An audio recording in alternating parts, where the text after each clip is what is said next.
আন্তর্জাতিক চাপ, জাতিসংঘের নিন্দা বা আহ্বান, আন্তর্জাতিক আদালতের রায় কোনো কিছুর তোয়াক্কা করছে না ইসরায়েল।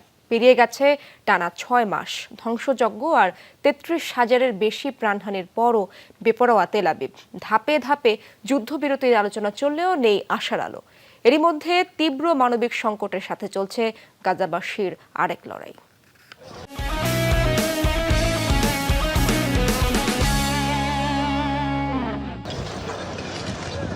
টানা ৬ মাসের যুদ্ধে বিধ্বস্ত গাজা, মাইলের পর মাইল ধ্বংসস্তূপ। এর মধ্যেও থেমে নেই হামলা। ৩৩,০০০-এর বেশি মানুষের মৃত্যুর পরও আগ্রাসী ইসরায়েল। একদিকে মৃত্যুর ঝুঁকি, এরই মধ্যে তীব্র মানবিক সংকট। কেবল মিসাইল গোলাবর্ষণই নয়, অনাহারী গাজাবাসীর বড় যুদ্ধ এখন ত্রাণের জন্য।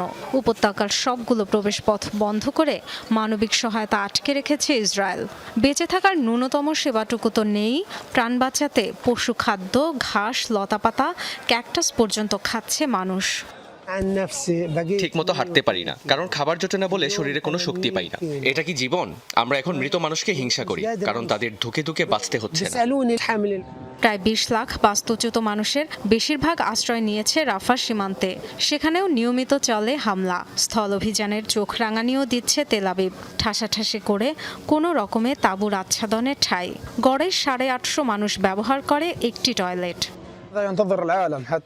গাজার মানুষের পরিস্থিতি ভাষায় বর্ণনা করার মতো নয়। খাবার ও পানি পাওয়া কঠিন। ভাঙা বাড়িতে বা তাঁবুতে থাকতে হচ্ছে যে কোনো সময় মৃত্যুর ঝুঁকি নিয়ে।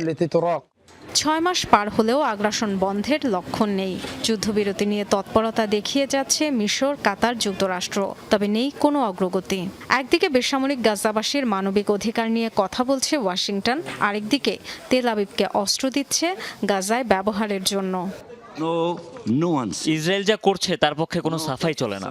আবারও বলছি, তারা যা করছে তার পক্ষে কোনো সাফাই চলে না। আমাদের ভূমির অধিকার, স্বাধীনতা কেড়ে নেওয়া আর তা ক্রমাগত অস্বীকার করে যাওয়ার পক্ষেও কোনো ব্যাখ্যা চলে না। শুরু থেকেই গা বাঁচানো মন্তব্য পশ্চিমাদের। অবশ্য বিদেশি ত্রাণকর্মীদের ওপর হামলা ও প্রাণহানির পর কিছুটা টনক নড়েছে তাদের। তেল আবিবের সাথে টানাপোড়েনও তৈরি হয়েছে কিছুটা, যদিও সেসব থোড়াই কেয়ার করছে ইসরায়েল। পশ্চিমা চাপ, জাতিসংঘের নিন্দা কিংবা আন্তর্জাতিক আদালতের রায় ইসরায়েলের হামলা ঠেকাতে পারছে না কোনো কিছুই। ৫ বছরের কম বয়সী ৩.৫ লাখ শিশু দুর্ভিক্ষের ঝুঁকিতে। মানবসৃষ্ট দুর্ভিক্ষ দেখেও তাকিয়ে আছে বিশ্ব। পশুখাদ্য, ঘাস, লতাপাতা খাচ্ছে মানুষ।